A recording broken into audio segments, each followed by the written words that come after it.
Sunu Presse. À la présentation Aïcha Toupam. Sunu Presse vous est offert par le Grand Carnaval de Dakar. Bonjour. À la transhumance notée lors des préparatifs des législatives à la plainte de Sonko à Madiambal, l'affaire du colonel envoyé en prison, entre autres sujets, sont mis en exergue par les quotidiens reçus ce matin. La constante transhumance titre le journal Sud Quotidien parlant des vagues de ralliement des responsables de l'ancien régime au PASTEF. Walf Quotidien revient sur la campagne électorale et Anta Babacar qui condamne toutes sortes de violences. Sonko, un procureur en campagne, lit-on en première page du journal Le Quotidien, revenant sur les menaces, accusations et invectives du leader de PASTEF dans tous ses meetings. À la tête de liste de PASTEF a fait des révélations sur des détournements et s'en prend nommément à ses adversaires. Le Quotidien national Le Soleil reste sur la campagne du leader de PASTEF Ousmane Sonko et titre Ndioum a basculé dans le camp du projet, parlant de la forte mobilisation notée dans la zone. La criminalisation de l'homosexualité, Bougane insiste sur le silence de Sonko, titre le journal Tribune. Les Sénégalais sont fermement opposés à l'homosexualité et nous ne le tolérons pas, affirme le leader de Gëm Sa Bopp. Selon lui, Ousmane Sonko avait promis la criminalisation de l'homosexualité dès son accession au pouvoir.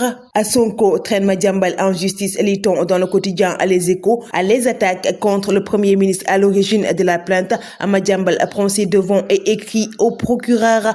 Vox Pop traite également cette question. Madiambal dans le collimateur de la justice. Le quotidien s'interroge sur les origines de la plainte, entre les révélations sur l'affaire du général Condé et le lien qu'il a fait entre Ousmane Sonko et le MFDC. Le journal Observateur s'intéresse sur le colonel envoyé en prison à Sersar, emporté par l'affaire PDG. Les dessous sordides d'une escroquerie de 400 millions de francs CFA contre l'homme d'affaires Zalikoula. Selon le journal, Dorogueye prend la fuite en France et risque un mandat d'arrêt international. L'État a gazé ses actions, lit-on dans le quotidien Libération, parlant de l'augmentation de ses parts dans la société Eiffage, de la concession de l'autoroute L'Avenir. La mesure actée par décret en date du 19 février 2024 en plein tumulte électoral. Le journal Rewmi Quotidien revient sur une affaire d'escroquerie portant sur un demi-milliard. Marie, la fille du chanteur Ismaël Lô, risque 2 ans de prison ferme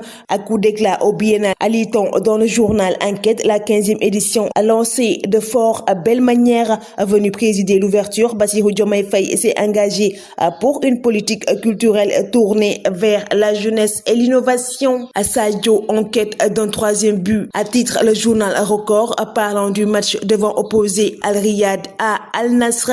Le quotidien revient également sur la liste des 28 lions pour affronter le Burkina et la Burundi. Le Carnaval de Dakar célèbre le riche patrimoine culturel africain.